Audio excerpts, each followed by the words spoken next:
Vamos a ver un pequeño video de un comentario sobre lo que está ocurriendo ya en el país en esto de ideología de género. Adelante, señor director, ¿qué tenemos? ¿Qué hizo el Poder Judicial la semana pasada? ¿Ustedes escucharon noticias de la guía de trato digno? Que le obliga a todos los funcionarios del Poder Judicial, secretarias, jueces, etcétera, a obligatoriamente tratar a todo el mundo que llega al Poder Judicial como cliente, como el que deposita demanda, con el género que se autopercibe. Un libertal que tiene que preguntar por obligación en la guía, oye esto, Jaime, por obligación, ¿cuál es tu pronombre? Tú llegas, Jaime, ahora, y la guía, lo que dice la guía, es que te tienen que preguntar, tú, que pareces un hombre, ¿verdad? Tú no tienes peluca ni nada raro. ¿Cuál es tu pronombre, Jaime? Él, ella, ella. Eso ya está en la República Dominicana, por ley, legalmente, por guía. Y el Poder Judicial lo publicó la semana pasada. No entendí por qué no se hizo viral ante los medios de comunicación. Pero, por favor, denle exposición a eso. De la misma forma que lo hizo Miriam Germán también. Pero del Poder Judicial fue peor, porque la guía fue más ridícula todavía. Más ridícula todavía. Tiene una serie de instrucciones que tú te das cuenta, pero estamos en Estados Unidos de que what are your pronouns, como dicen las feministas gordas con peluca, una peluca azul con tatuaje y pelo en los sobacos. What are your pronouns? Esos radicales que vemos en Estados Unidos, aquí lo están imponiendo por ley. La diferencia es que aquí no comenzó por la cultura, no comenzó por la sociedad como allá. Allá tomaron la cultura, las universidades, y llegó hacia arriba. Aquí lo están haciendo al revés. Como la cultura es más conservadora en lo social, en lo económico lamentablemente son más de izquierda.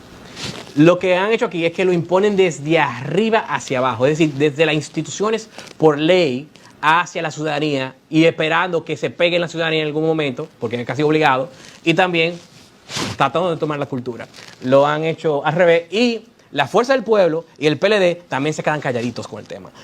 ¿Son oposición?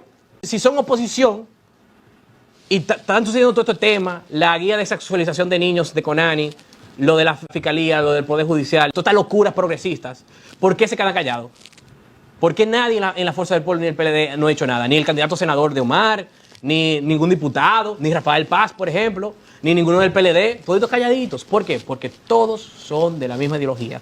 Y sus líderes responden ante la Agenda 2030 de la ONU, que incluye todo esto legalmente, formalmente, por escrito, incluye todas estas cuestiones progresistas y de izquierda, y porque también son socios del Grupo de Puebla y del Foro de Sao Paulo, que son todos los dictadores socialistas, donde está Maduro, donde está Cuba, donde está Evo Morales, donde está Lula, donde está Boric y donde está Petro.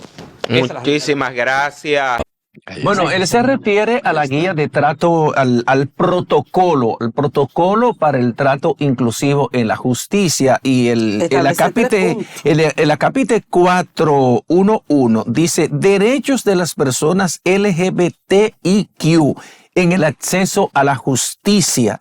Dice, además de todos los derechos fundamentales que reconoce la Constitución Dominicana a las personas LGBTIQ, tienen derechos específicos dirigidos a garantizar que no existan obstáculos, discriminación que impidan acceder a los servicios judiciales, y los detalla aquí. Yo me pregunto, si llamarle a una persona con el pronombre él, ella, o todos, o todas, o todes, si eso implica inclusión, si eso de por sí implica trato digno, cuando en la justicia dominicana sabemos que es una justicia elevadamente costosa, que no está al alcance de la gente de escasos recursos. ¿Eso garantiza el trato equitativo a las personas que se identifican como LGBTIQ? ¿Es eso inclusión? ¿Es eso justicia oportuna? Que yo pienso que debería ser lo más importante, debe ser el punto nodal, justicia oportuna, que cuando cualquier ciudadano, no importa con qué pronombre se identifique, de él, ella, todas, todes. Todo. También.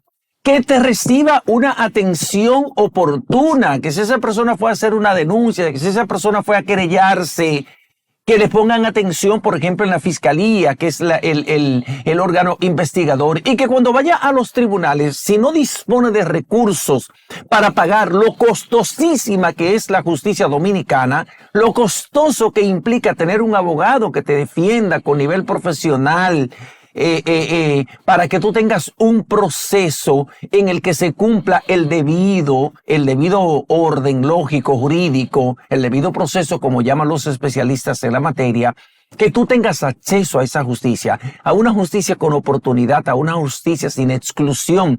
Pero yo pienso que cuando hablamos de inclusión, no hablamos de que se le denomine a una persona cuyo pronombre ya vino dado con el sexo.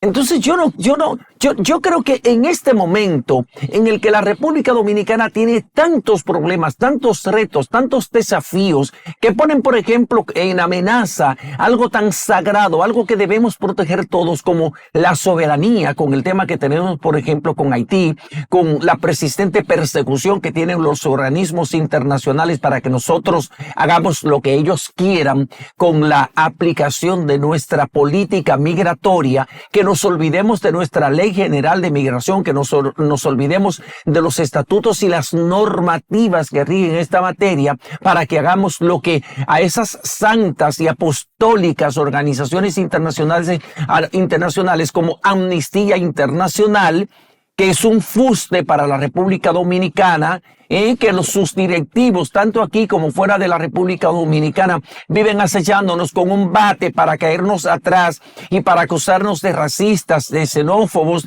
de que perseguimos a los haitianos, de que deportamos a las personas por el color. Ellos olvidan que la gran mayoría de los ciudadanos extranjeros que viven en la República Dominicana en condición de irregularidad y de manera regular son ciudadanos haitianos, lamentablemente, porque son el único país con el que somos limítrofes.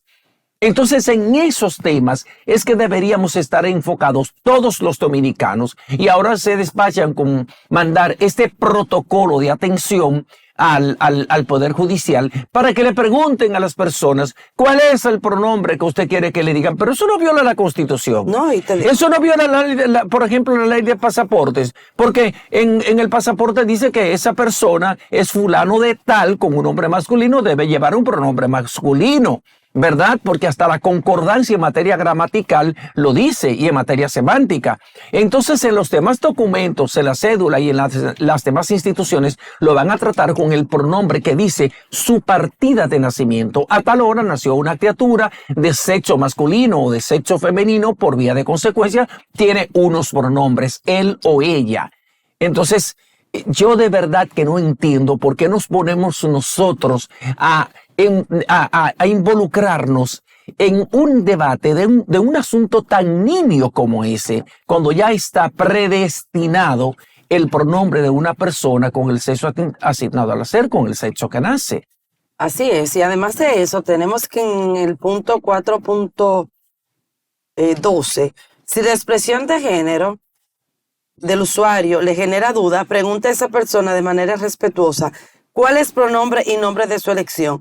Por ejemplo, ¿cómo quiere que me dirija a usted? ¿Como señor o señora?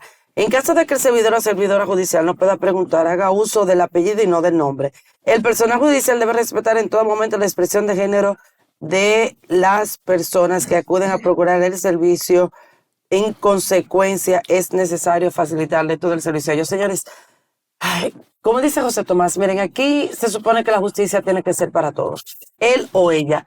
Punto y final. Yo no entiendo por qué aquí las autoridades quieren perseguir y estar detrás de una agenda internacional para caerle bien tal vez a un tema que viene de fuera, un tema americano totalmente, y estamos incluso desde el Ministerio de la Mujer, estamos promoviendo cosas, sobre todo la ideología de género.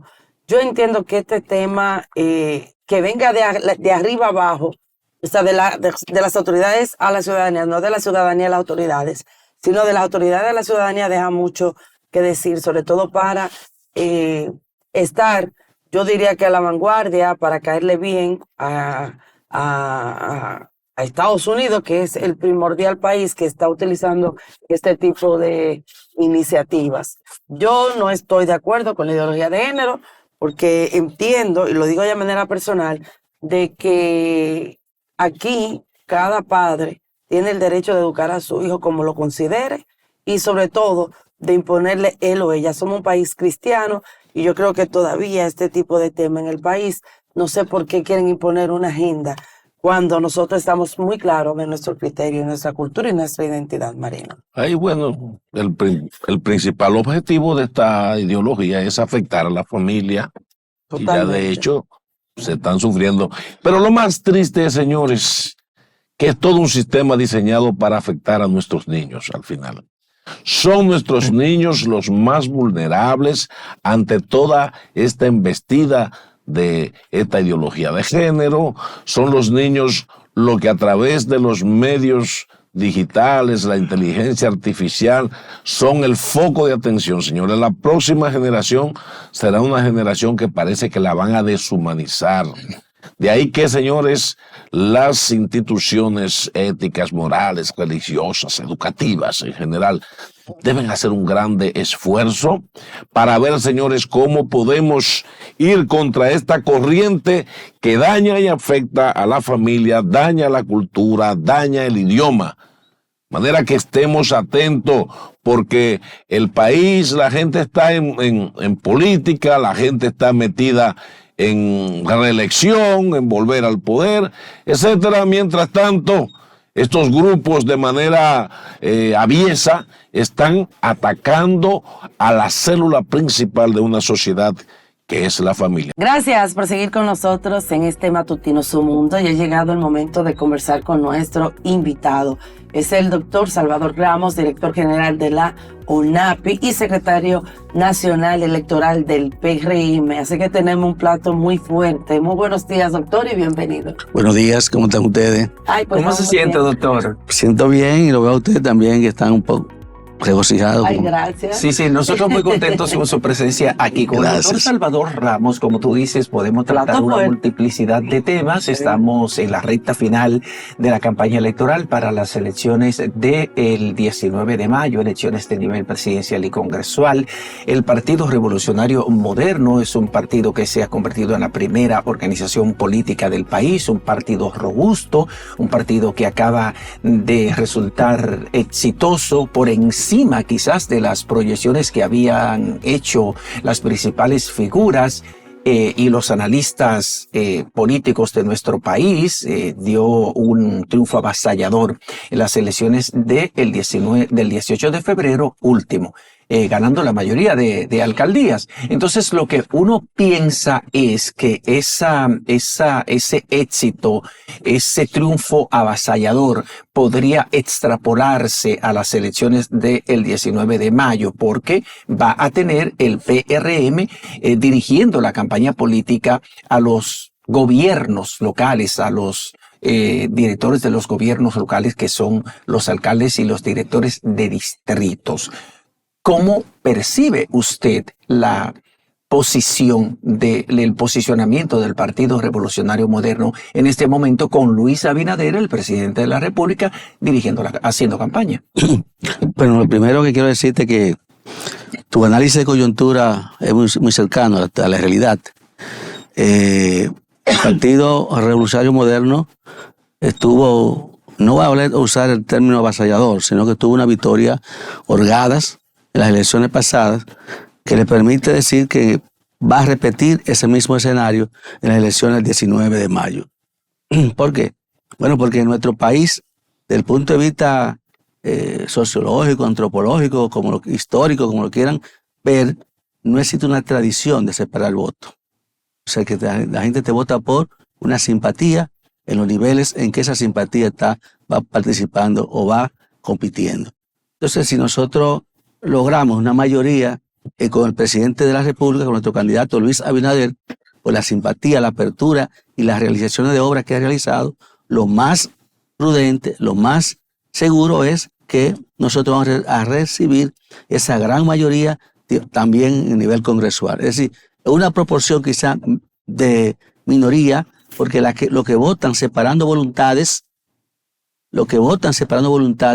en República Dominicana y en muchos países de nuestra región son una élite social, son los intelectualoides, son los que usan muchos mecanismos de pensamiento para separar voluntades. Es decir, que nosotros esperamos que el posicionamiento que tiene nuestro presidente Luis Abinader, el candidato, igualmente por las obras que ha recibido, por los trabajos que ha realizado en estos 3 años y medio, se repita en los niveles tanto del Ejecutivo como a nivel del Congreso. Doctor, por ejemplo, hablando de las elecciones municipales, que sorprendió a todos, cuando vimos este mapa en azul, casi que completo, para no decir completo, todo el mundo se sorprendió porque realmente el PRM tuvo mucha ventaja.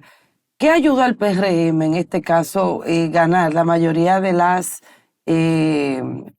alcaldías? Por ejemplo, la oposición habló de los recursos, de que el PRM utilizó recursos del Estado para ellos poder ganar, ustedes ganar en ese sentido, que le entregaron tarde los recursos, o realmente la política cambió. Y en este caso el PRM se montó en esa ola, supo armar su estrategia y la oposición se quedó un poco rezagada a la nueva política que hay actualmente. Le hice dos preguntitas ahí brevemente, pero están enlazadas. Mira, Lorena, fueron múltiples factores lo que realmente incidieron en esa coyuntura electoral del 18 de febrero. Lo primero es que tú sabes que desde el punto de vista de lo que es la gestión del presidente Luis Abinader y del Partido Revolucionario Moderno, la gestión que hemos recibido tiene una carta abierta de triunfo. Luis ha realizado obras materiales y obras espirituales y obras de realizaciones sociales que fundamentalmente el pueblo estaba esperando, como era lo que tiene que ver con el desasentamiento del poder de la justicia y además también el adesentamiento de la administración pública. Eso se ha acompañado de unas obras que ha realizado tanto en los municipios, en las provincias, en el distrito. Eso fue lo que empezó a darle fortaleza al desarrollo de esta gestión de gobierno. Y por otro lado, la oposición en desbandada. Una oposición que no le genera confianza a los opositores, que no tiene capacidad de extrapolar votos. Una oposición que llegó al tope. Entonces, prácticamente no había sorpresa. Los que estábamos en el laboratorio político o los que estaban en el cuarto de guerra sabían los resultados que iba a suceder. Quizá algunos incrédulos que no llevan el tacto de la política, que no llevan el termómetro político, pues tenían esperanza, cuando la política no es de esperanza, la política es de realidades. Y todo el que no esté en un análisis de coyuntura, fundamentado en una realidad, realmente que va a tener sorpresa, va a tener muchísimos elementos que argumentar. Los argumentos que dice la oposición sobre compra de votos, sobre manipulación, compra de cédula, esos son chécharas, vamos a decir, eso no es verdad. Eso no es verdad. Aquí la oposición tuvo la libertad de hacer lo que quiso. Lo que pasa es que ellos no quisieron hacer. ¿Por qué no quisieron hacer? Porque ellos conocieron su derrota, los números lo tenían en la gaveta. entrega de recursos a la oposición, doctor, tarde. Tengo entendido que fue el 3 días viernes, antes de las elecciones. El de las elecciones, exactamente municipales. ¿Usted cree que ellos dicen que eso también lo que pasa es, ellos no puedan lo que tener pasa una es, política? lo que pasa es, que era la primera vez que pasaba eso. Lo que pasa es que eso no es la primera vez, nada. Eso se hace siempre. Todas las personas saben que en que maneja el presupuesto de la nación, inclusive el mes de enero se paga un poquito retrasado, hasta que el presupuesto no se tabula, no se cuantifica. Entonces, eso ha sido tradición desde que se separaron las elecciones. Lo que pasa es que el que se está cayendo, que se va a caer, tiene que agarrarse de argumento para poder justificar que se cayó. La oposición se le entregaron su fondo, como lo entregaron a nosotros en el 2020, como lo entregaron en el 2016 y como lo entregaron en el 2012. Es decir, no ha habido tal retraso, nada. Esos son, vuelvo a reiterar, son elementos esencialmente que ellos creen que con eso van a jugar, con el cuento de la famosa ciguapa, para engañar al pueblo.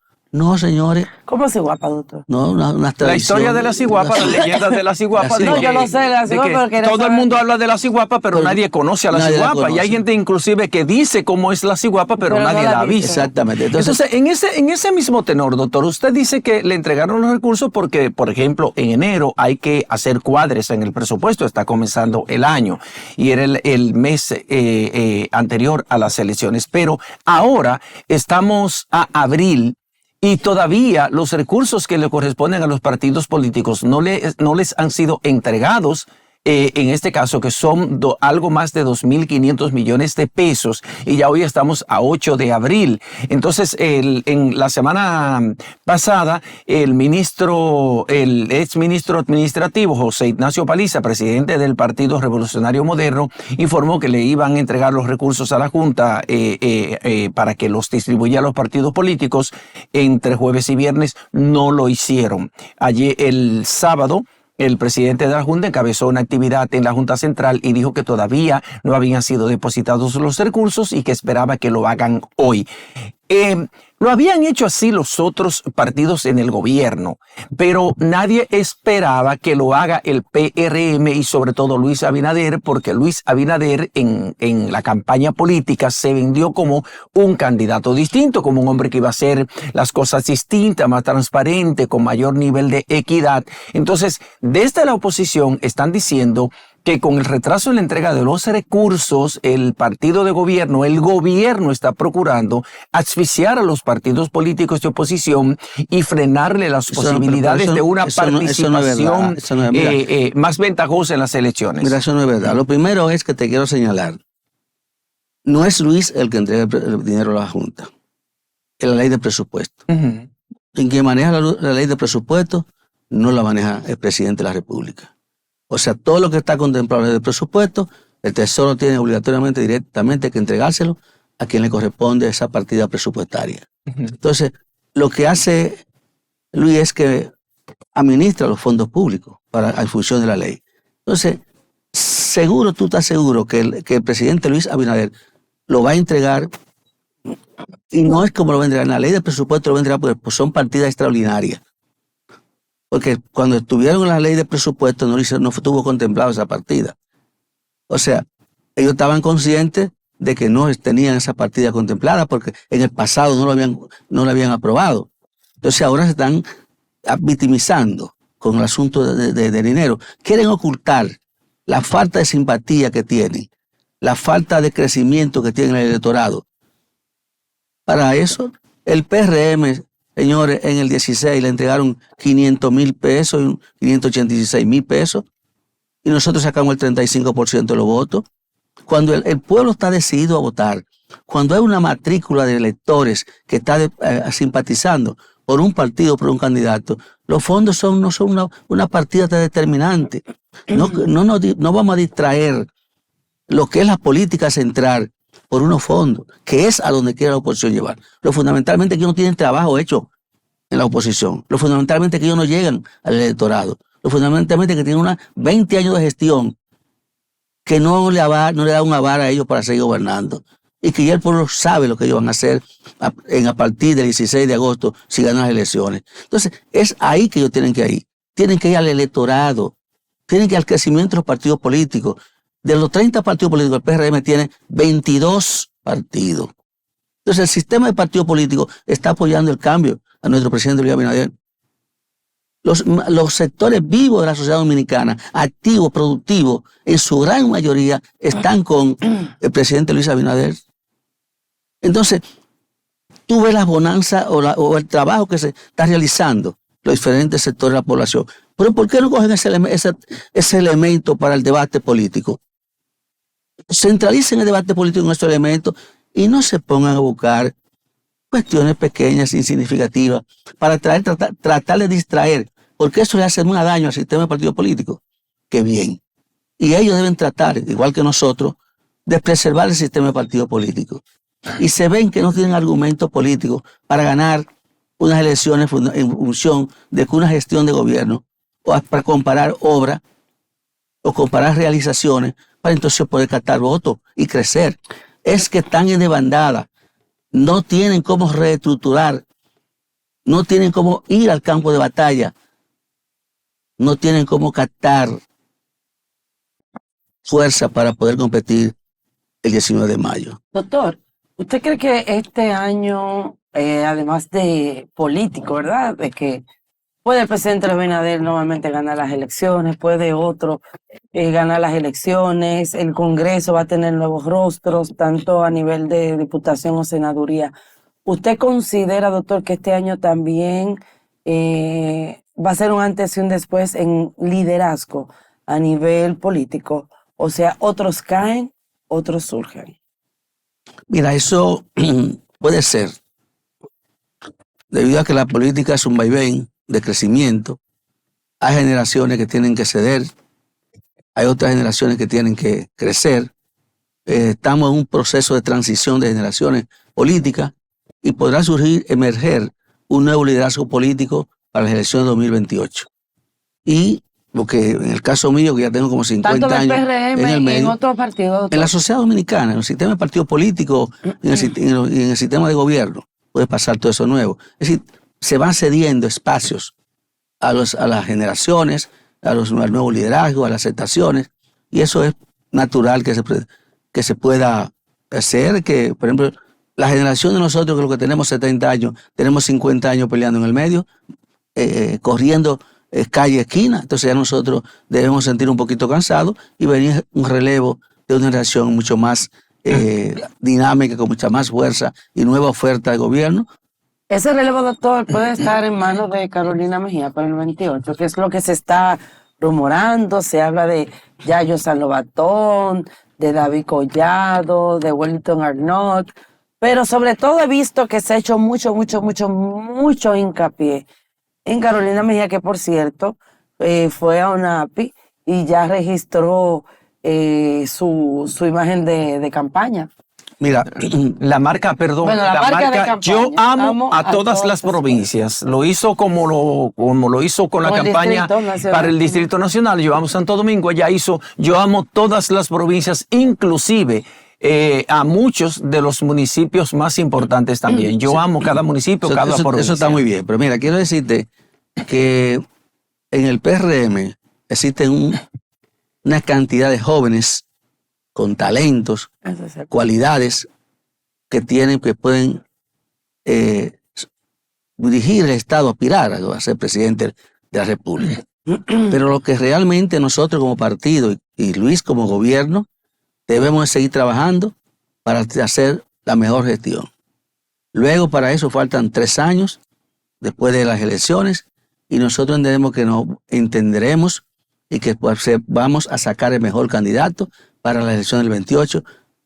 Pero por ahora, la tarea fundamental de todos nosotros es hacer que Luis obtenga la victoria y segundo, que Luis realice una gestión de gobierno que nos permita a nosotros exhibirla en el 2028 con el que sea de ellos para volver a repetir por 4 años más en el 28. Es un problema de realización, no es ahora un problema de exhibir figuras, de exhibir candidaturas, sino un problema de exhibir gestión de gobierno. Ayer el presidente Luis Abinader tuvo su primera actividad política después de la tregua decretada por la Semana Santa por todos los partidos políticos y en un discurso bastante enérgico, con mucha vitalidad. El presidente de la República, Luis Abinader, invitaba a los PRMistas a votar de manera masiva para garantizar un triunfo en las elecciones del 19 de mayo con más de un 60%, pero hay mucha gente dentro del PRM que está hablando inclusive de un 70% y de superar el 70%.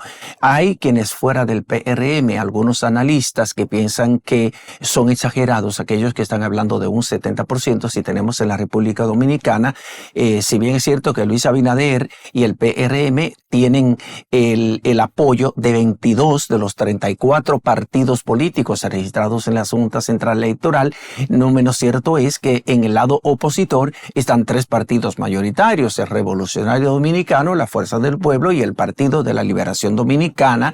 Entonces, hay quienes entienden que sería un poco cuesta arriba ganar con más de un 63%. Hay algunos que cifran esa cantidad, ese porcentaje para la victoria de Luis, un 63%, pero todos coinciden en que Luis Abinader debe superar la marca que estableció Danilo Medina en las elecciones del 2016 de un 62.5%, que creo que fue con el que ganó Danilo Medina, y que el equipo estratégico de Luis Abinader está trabajando con esa meta básica fundamental de superar a Danilo Medina, porque Danilo Medina no tenía 22 partidos de la oposición política apoyándolo, eran 16, me parece, los del bloque progresista. Fundamentalmente tú te has dado respuesta a tu propia pregunta.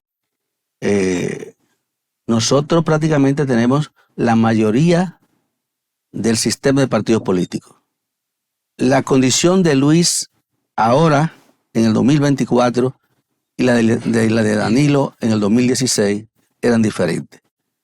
Luis presenta una mejor cara al electorado, tiene una mejor gestión que Civil, ha dado más transparencia a la administración pública, ha entrado a más sectores sociales para haber sido beneficiado, ha generado las crisis que ha presentado, que se han presentado tanto como la de haitiana, como la de la guerra de Ucrania, como esencialmente lo que tuvo que ver con la pandemia. Todos han sido superados y ha mantenido una economía en existencia, por lo que nosotros entendemos que la victoria, el porcentaje, el techo que tuvo Danilo en el 16 va a ser superado por Luis. Nosotros entendemos que si las encuestas siguen dando los resultados que están dando, nosotros vamos a oscilar entre un 65 y un 70%. ¿Cómo? Y anótenlo ahí, porque quizá nosotros solo los 3 somos amigos, nos vamos a seguir viendo en este pedacito de Quiqueya. Es decir, esa es la tendencia, ese es el techo que nosotros estamos manejando ahora mismo. Y cada día más la oposición se desgrana más. Cada día más la oposición no consolida proyecto electoral, no tienen techo electoral. Y además, la denominada, mal llamada Alianza Rescate República Dominicana no va a rescatar nada porque ni ellos mismos se han entendido. Todavía ellos mismos no le han dado una exhibición de unidad interna, de cohesión interna,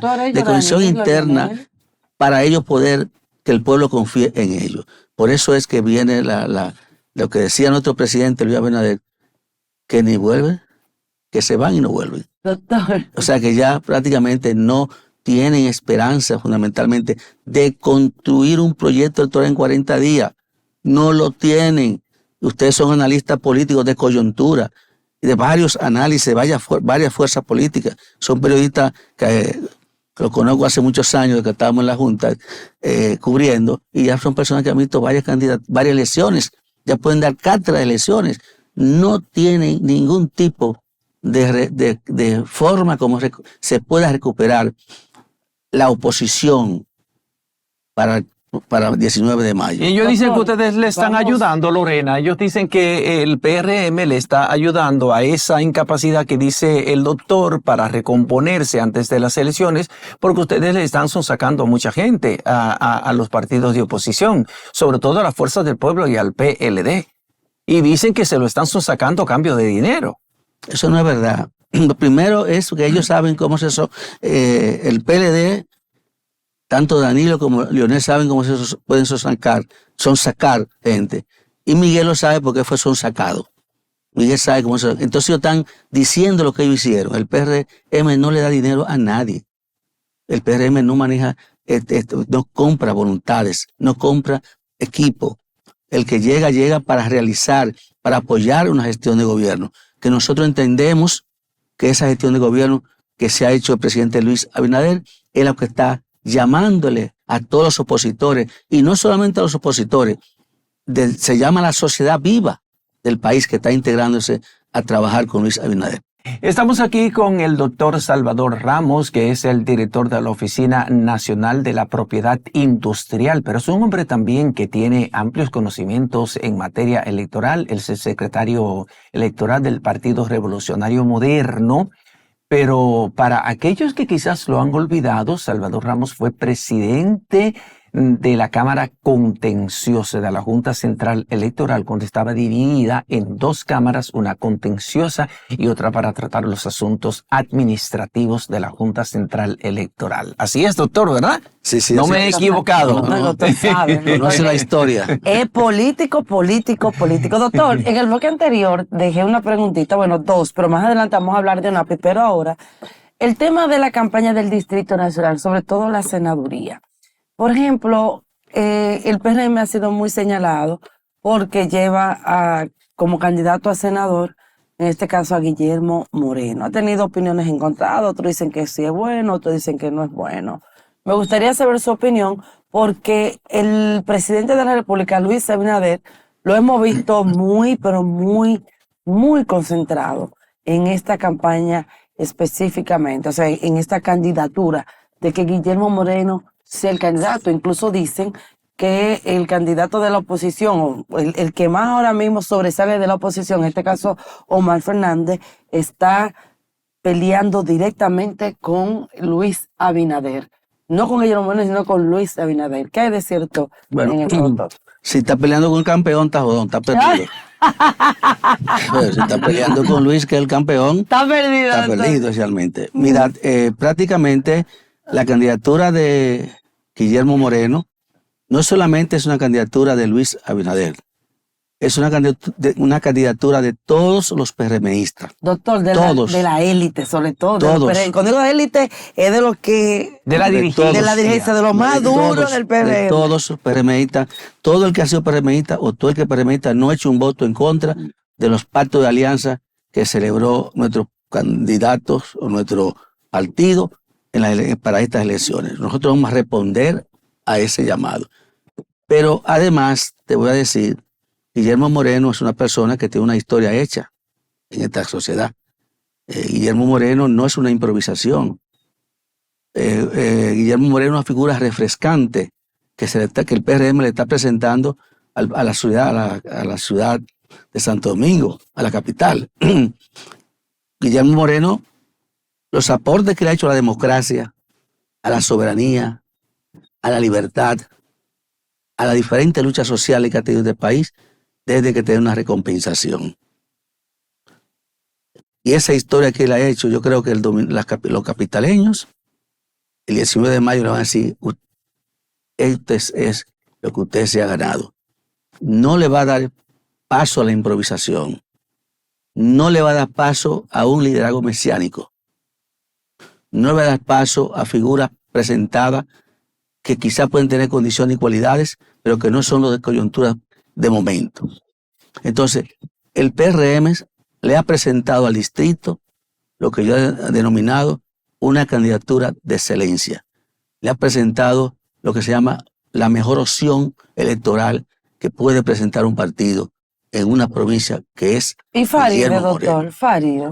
Farideh es una compañera excelente, buena, que está apoyando en un 100% a Guillermo Moreno, porque ella es una compañera que capta disciplina, que capta líneas políticas como la capto yo, como todos los PRMistas que estamos disciplinados. O sea que ya la mencionar a la compañera Carolina, Esta recta ya, ya es prácticamente, ya no, Farideh no tiene, decir que va a crear problemas, obstáculos para la victoria del PRM y la victoria de Guillermo Moreno en el Distrito Nacional. Obviamente Farideh Raful ya es un caso cerrado porque ya el partido decidió que el candidato es Guillermo Moreno y obviamente Farideh Raful aceptó esta decisión del partido y además Es lo hizo parte con, de la campaña y además lo también hizo del con distrito. Pero mira, Farideh, Tony Raful, su mamá, Doña Grey, Doña una mujer Grey, elegante, llevan sangre hermosa, democrática, sí. de disciplina en el cuerpo. Sí, sí. O sea, Tony Raful y yo somos contemporáneos de las épocas del década del 70 y conocemos que no se prestan ese tipo de cosas. a tratar de ser inquina, de buscar cosas pequeñas para crear problemas para una candidatura. ¿No? Ese es otro factor, doctor, que incidió en el triunfo del Partido Revolucionario Moderno, el tema de que, por ejemplo, internamente no se han dado esas rabiacas, esas rabietas que se daban, por ejemplo, en otros partidos, que porque yo no logré la candidatura que estaba persiguiendo, yo anuncio mi salida de ese partido y me voy supuestamente con mi gente, que siempre se sobredimensionan, piensan que se van a llevar un paquete de gente de ese partido y pasa todo lo contrario. ¿Por qué? Porque, por ejemplo, en la campaña interna, Luis Abinader tuvo dos grandes oponentes, que fueron Guido Gómez Mazara y Ramón Alburquerque, con un discurso bastante fuerte, bastante enérgico, cuestionando actuaciones y realizaciones del Partido Revolucionario Moderno en el poder o del gobierno de Luis Abinader. Sin embargo, pasó la elección interna, ganó abrumadoramente Luis la candidatura presidencial para ser el candidato a la reelección y vemos a Guido Gómez Mazara y a Ramón Alburquerque trabajando de manera estoica con tanta dureza como el que más. Entonces, logró el Partido Revolucionario Moderno alinear a todo el mundo con base a el objetivo básico fundamental: Luis Abinader ganar la presidencia de la República. Que somos un partido que tenemos una estructura muy disciplinada. Por ejemplo, yo puedo tener diferencias con muchos compañeros del PRM, naturalmente. Como eso, las diferencias son personales. Pero si es seleccionado por un puesto de dirección política del PRM, yo lo acacto y trabajo por él. Porque es un problema de disciplina, de nosotros acoplarnos sobre nuestro propio propósito, nuestros propios objetivos políticos, nuestras propias realizaciones, mantener el triunfo y la unidad en favor del pueblo dominicano. Porque no nos vamos a guerrear para volver al atraso, volver al retroceso, volver a lo mismo. No tenemos que unificarnos para avanzar a un cambio más verdadero. Doctor, yo creo que si José Tomás, claro, no tiene más preguntas en este sentido ya a nivel político. Vamos a hablar un poco de ONAPI, porque yo veo que están haciendo una labor muy bonita, sobre todo el tema de las patentes, de la innovación. Están comprometidos en apoyar a los emprendedores, a esas nuevas ideas para que puedan venir a solucionar el problema latente en el país, sobre todo el tema también de los registros. Háblanos un poquito en general de qué están haciendo y qué espera este año ONAPI. Mira, Lorena, ONAPI ha venido trabajando con toda su capacidad para ofertarles a los gestores la mejor calidad en el trabajo y lo más eficiente en cuanto podemos ofertar. Tanto el crecimiento de los patentes, como tú señalabas, nosotros tenemos ya alrededor de unas 243, si mal no entiendo, patentes entregados en lo que va de mi gestión. Sin embargo, en lo que gestiones más atrás, la que ya habían pasado después que yo llegué, habían entregado alrededor de unas 90 y pico de patentes. Eso se debe a nosotros, al trabajo que venimos realizando, a los contactos que estamos teniendo con los sectores emprendedores, cómo los CATI han venido funcionando en las universidades, en los sectores sociales, en los centros tecnológicos, y hemos tratado de recuperar aquella inventiva, aquellas personas que tienen inquietudes de investigación para convertirnos en grandes patentes. En cuanto a marcas, hemos crecido en la cantidad de marcas. Prácticamente nosotros teníamos como norma dar unas 5 o 6 mil marcas por año. Ya nosotros estamos entregando unas 12,000 marcas en el año. Los nombres comerciales se han aumentado también. Normalmente se entregaban entre 30 a 40 mil nombres comerciales por año. Nosotros andamos alrededor de los 70,000 nombres comerciales. Claro está, eso va vinculado no solamente a ONAPI, eso va vinculado a la gestión de gobierno que viene haciendo nuestro presidente Luis Abinader, que ha venido despertando el sector comercial, el sector productivo del país, y le ha dicho que tiene que formalizarse, tiene que ir a constituirse, y esa forma de constituirse para participar de los beneficios marginales que está otorgando el gobierno hace que ellos tengan que presentarse a registrar un nombre, a registrar sus marcas, a registrar su patente, y ha tenido un crecimiento. Hemos logrado expandir la ONAPI, la tenemos en San Francisco de Macorís, teníamos un CATI, lo encontramos, ya tenemos una regional. En Puerto Plata lo encontramos, teníamos un CATI, ya tenemos un módulo. En Moca creamos un CATI. Tenemos proyectos creados para el sur, para el este. Y hemos, lo que llamamos CATI periférico, lo hemos ampliado varias universidades, como decía. Es decir, hemos trabajado en la planta física, la hemos remodelado. Nosotros no teníamos ni un salón donde reunirnos. Tenemos 2 grandes salones, el que lo conoce saben que son salones. El CATI, discúlpeme doctor, es el Centro de Apoyo a la Tecnología e Innovación, donde orientan y le dan seguimiento a todas esas iniciativas, ¿verdad? Todas las iniciativas. Okay. Sí, es como orientas en materia de patentes. Como laboratorio, exactamente. Hasta que ellos desde que llegan hasta que terminan. De que usted entrega una solicitud de patente de innovación, una inventiva, se da continuidad hasta que usted logre entregar ya finalizado su patente. Es decir, estamos trabajando y estamos tratando de hacer lo que realmente se ha querido nuestro presidente, también de que los servicios públicos sean rápidos. No tenemos estamos integrados a lo que es la burocracia cero, preliminar la burocracia cero, que es la economía procesal de la administración pública, que es parte fundamentalmente. Estamos ahora en los centros de operaciones, la GD, bueno, se me fue la sigla.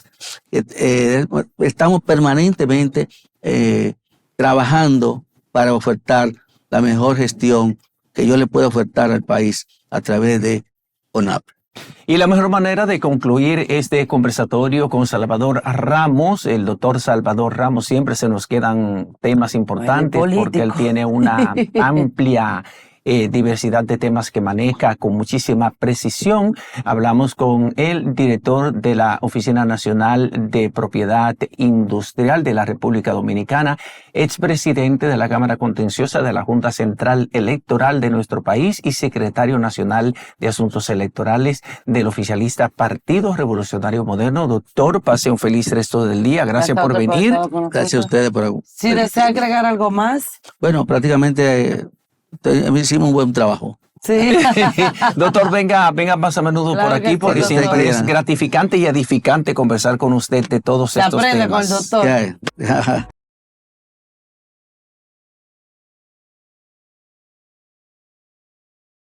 Gracias, amigas y amigos, por continuar con nosotros. Ustedes que son los mejores, continúan el día con el mejor matutino. Su mundo de multimedia, su mundo televisión global, comprometida con la parrilla programática más completa de la República Dominicana para el mundo. José Tomás Paulino, filete, ¿cómo es? Tenemos aquí un cuarto bate en nuestro programa en el día de hoy. Este es un hombre de una experiencia extraordinaria, un hombre de Estado, fue el primer ministro de Energía y Minas de nuestro país, es vicepresidente del partido La Fuerza Nacional Progresista, presidente en funciones, fue diputado de la República y es uno de los hombres que mejor conoce y mejor capacidad tiene para analizar el tema más engorroso con el que históricamente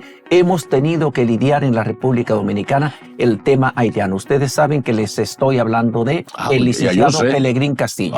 Claro. Buenos días. Buenos días. Muy contento de encontrarme aquí con ustedes.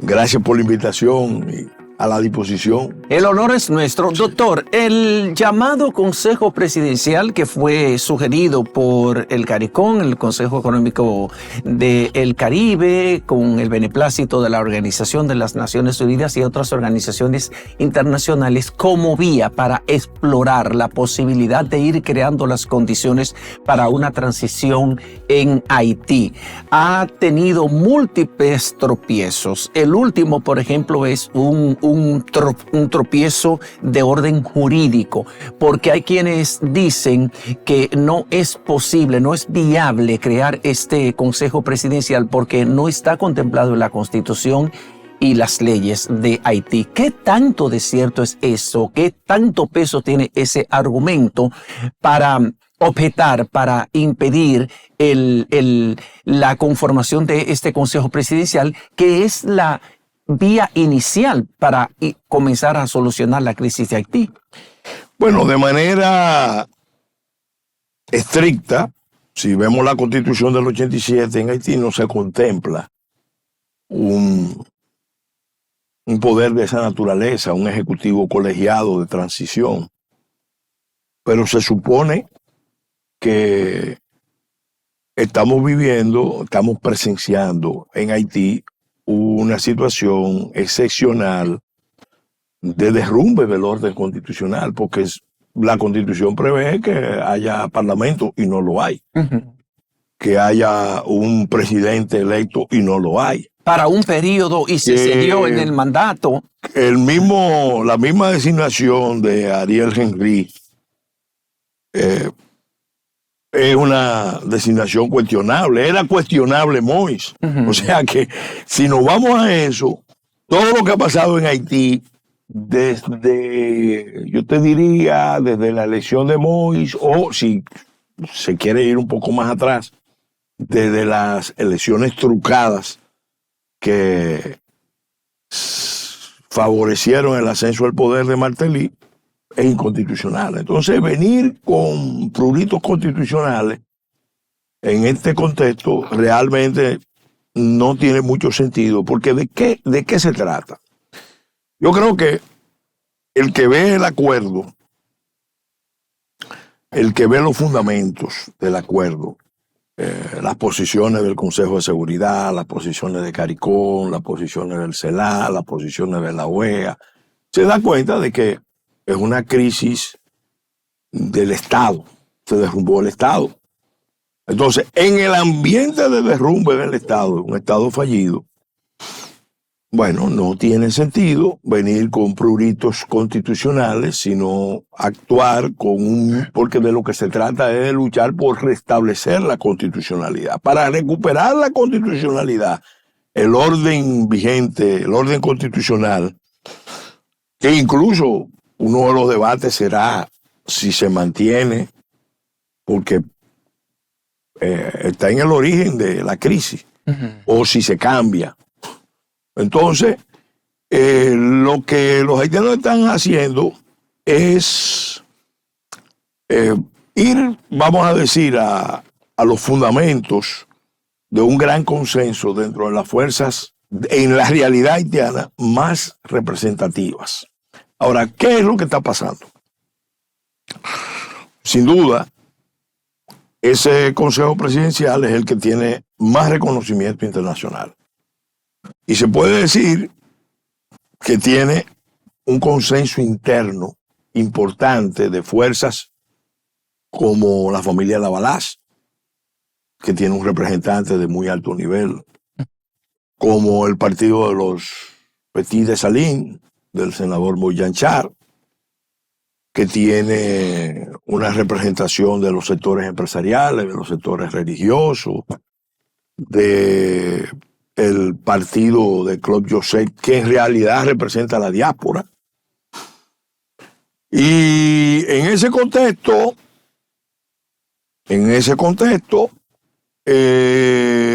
vamos a decir, hay un consenso mínimo. Ahora, ¿cuál es el problema? Que hay grupos que contestan, que cuestionan.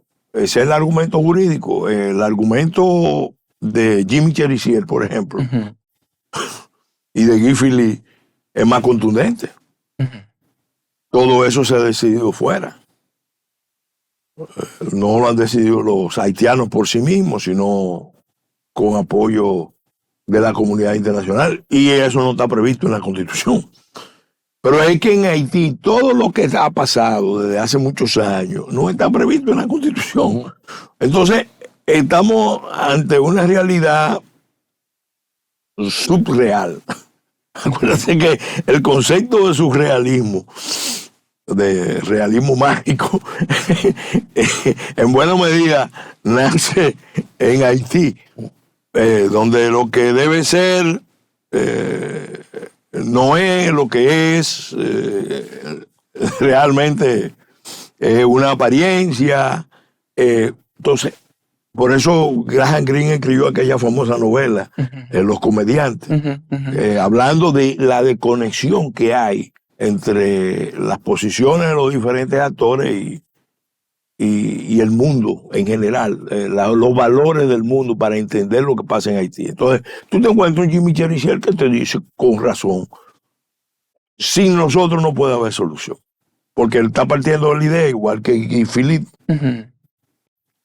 que el cañón nace, que el poder nace del cañón de los fusiles, que es una teoría. Pero ¿y no fue mandado a eso, Guy Philippe, para que jugara un rol protagónico? Ahí va. Porque fue Estados Unidos que lo liberó a ese narcotraficante. Cuando boicotean el envío de las tropas de Kenia, que lo empieza a boicotear el mismo Ariel Henry. Ariel Henry, el mayor de los comediantes, va a Kenia, pero antes de ir a Kenia le paga a Venezuela $500 millones de una deuda de Petrocaribe, que son de las cosas que tú ves y tú dices, pero ven acá, ¿cómo es que Haití en este contexto le está pagando $500 millones al gobierno de Maduro? Entonces, ¿qué hace Maduro? Maduro se convierte en el portavoz, en el marco de la CELAC, de una corriente latinoamericana encabezada por el ALBA, porque cuando habla Maduro de este tema habla Cuba, habla Nicaragua, hablan todos los grupos de izquierda del continente, que dicen no queremos una intervención disimulada. Pero ya lo decidió el Consejo de Seguridad. Ya lo decidió el Consejo de Seguridad. Entonces él aparece localmente. ¿El mensaje cuál es para Kenia? No vengan para acá. No vengan para acá. Fíjate el doble juego.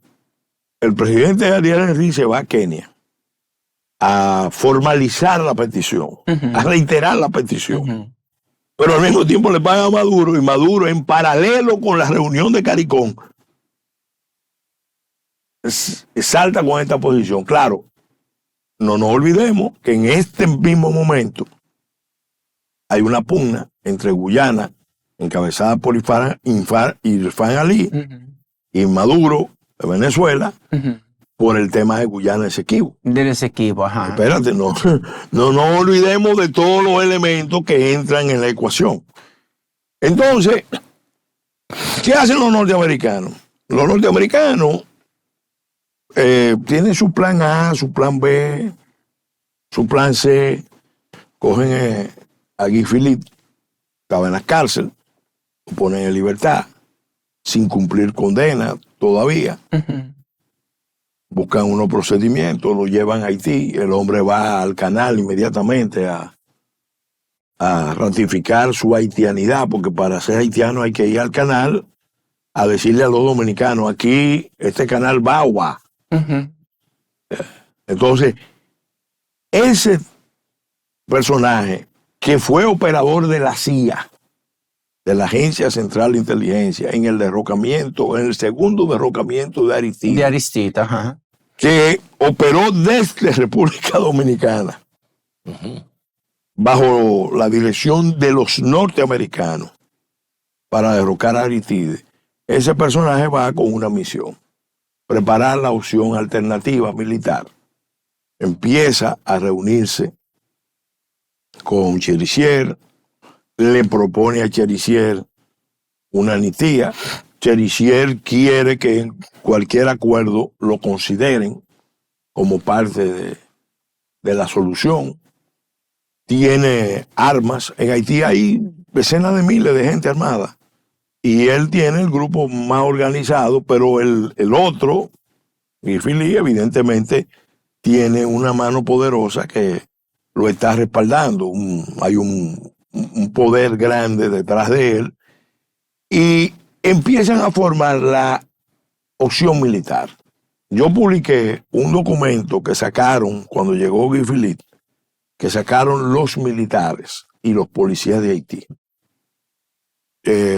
Hará cosa de 3 o 4 meses, donde ellos decían que el ejército histórico, que las fuerzas de las armas de Haití tenían que jugaron un papel clave en la transición, que era la institución que históricamente tenía más legitimidad para arbitrar la salida, descartando a los grupos estos de sociedad civil. Entonces, el Consejo Presidencial, tú lo miras con su currículum, es un lujo de tecnócratas. Pero cuando te vas a la otra realidad de Haití profundo, ahí hay unos personajes que son los que están vinculados a la banda, a los grupos más radicales, que se están nucleando. Incluso los antiguos, los miembros del ejército haitiano y los actuales miembros del ejército haitiano, porque el ejército haitiano ha ido creciendo poco a poco. Después incluso de que el presidente Moi emitiera un decreto aumentando el número efectivo hasta 11 veces. Antes de matarlo, él dictó ese decreto, eran unos 600 miembros, y él ordenó que incrementaran el número de miembros a 6,000. No sé si ya se ha ejecutado, pero es un número mayor. Hay 60, 70 miembros de las Fuerzas Armadas norteamericanas en retiro de ascendencia haitiana, son haitianos americanos que están en Haití. Trabajando en coordinación con quién, con Guy Philippe. Ya. Y probablemente con Chiriciel. Porque ¿cuál es la lucha última que se está dando en Haití? La lucha última que se está dando en Haití es que hay un grupo que entiende que Haití va a tener salida si hay una transición con ruptura. ¿Ruptura con quién? Con los vínculos neocoloniales que le han impuesto las potencias centrales, el Core Club. Entonces, eso propiamente apunta a una revolución. ¿Quién va a hacer esa revolución? ¿Quiénes son los sectores que representan esa revolución, que tienen una característica definida en un manifiesto que se emitió en el 2019 en Hincha, Papayé? Un manifiesto también interesante porque fue un cónclave del liderazgo popular y social haitiano, pero vinieron delegaciones de todos los países de América Latina, incluidas las mujeres de la Plaza de Mayo. Cuando tú te pones a ver y dices, ¿qué hacen las mujeres de la Plaza de Mayo? En Hincha, Papayé, por la Asamblea de los Pueblos de América. ¿Preparando qué? Bueno, esa revolución, ellos lo están explicando. Pero Estados Unidos sabe que eso es posible. Ahora esa revolución va a ser anti-norteamericana, anti-europea, anti-occidental, anticapitalista, anti-blanca. De ñapa va a ser anti-dominicana. Sí, mira, Peregrín, voy a una pregunta para que veamos en el contexto dentro de esa farsa con R. Sí. Dentro de esa farsa, ¿cómo anda el asunto, el trasfondo de los asuntos dominico-haitianos? Gracias, amigas y amigos, por continuar con nosotros, ustedes que son los mejores. Aquí con el mejor matutino Submundo de Multimedios Submundo. Y ahora tenemos aquí al doctor Pelegrín Castillo, un hermano, un amigo, un hombre que analiza los temas nacionales e internacionales, que ya nos ha acostumbrado con esos criterios contundentes que tiene. Estamos hablando hoy del tema dominico-haitiano.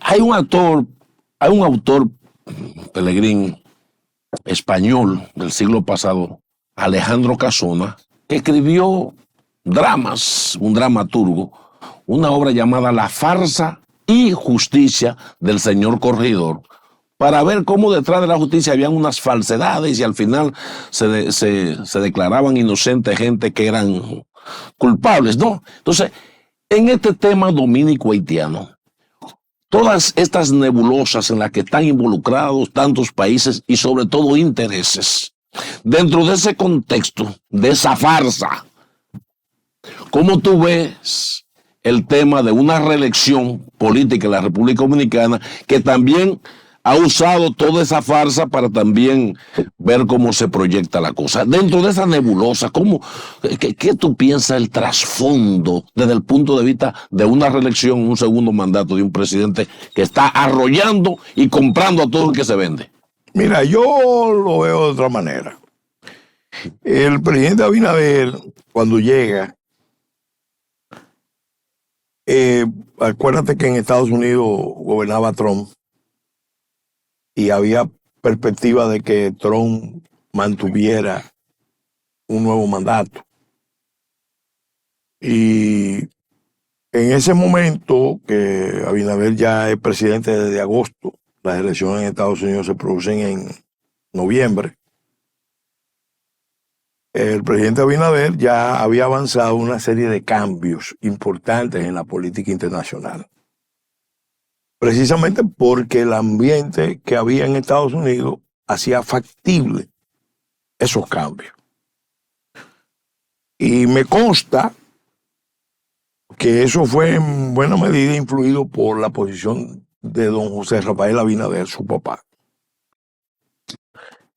que en su libro último enfatizaba que el único verdadero gran problema que la República Dominicana tenía era Haití, la crisis haitiana, la crisis del Estado fallido de Haití.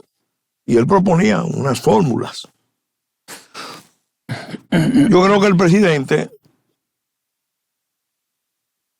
terminó por entender, porque en el 16 él no lo veía así, me consta, pero terminó por entender por cosas que pasaron que se necesitaba un giro en la política exterior de República Dominicana, y te diría que el mérito mayor en este campo de política exterior es haber convertido en doctrina unos planteamientos, unos postulados que dicen mucho, porque cuando se dice no hay solución dominicana al problema haitiano, no habrá solución dominicana al problema haitiano. La solución tiene que ser internacional, de rescate, reconstrucción de Haití en Haití. En realidad hay un planteamiento que va contracorriente.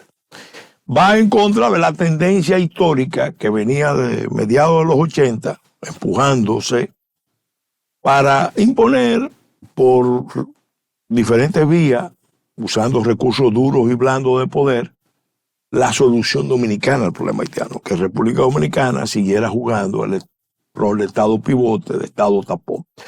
Entonces, en ese sentido te puedo decir mi apreciación por lo que conozco, que fue un giro histórico que el presidente hizo incluso en su primer discurso, porque inaugurando su mandato, él hizo el planteamiento. Ya para esa época incluso estaba avanzando con la idea del muro. Para nosotros fue una sorpresa, nosotros no esperábamos, que somos los abanderados del muro, que el presidente un día nos llamara y nos dijera, mire, yo tomé la decisión de trabajar en la línea del muro por muchas razones, y nos lo explicó. ¿Qué pasa? Se produjo un evento que la gente tiene que analizar y conocer y analizar, que es el pacto de los presidentes de la isla, que se produce en Carrizal. Presidente dominicano, presidente haitiano, firman un acuerdo de 9 puntos. En realidad eran 10, pero hay 9 puntos formales. El presidente haitiano lo que quería era el apoyo dominicano para su proyecto de reforma constitucional.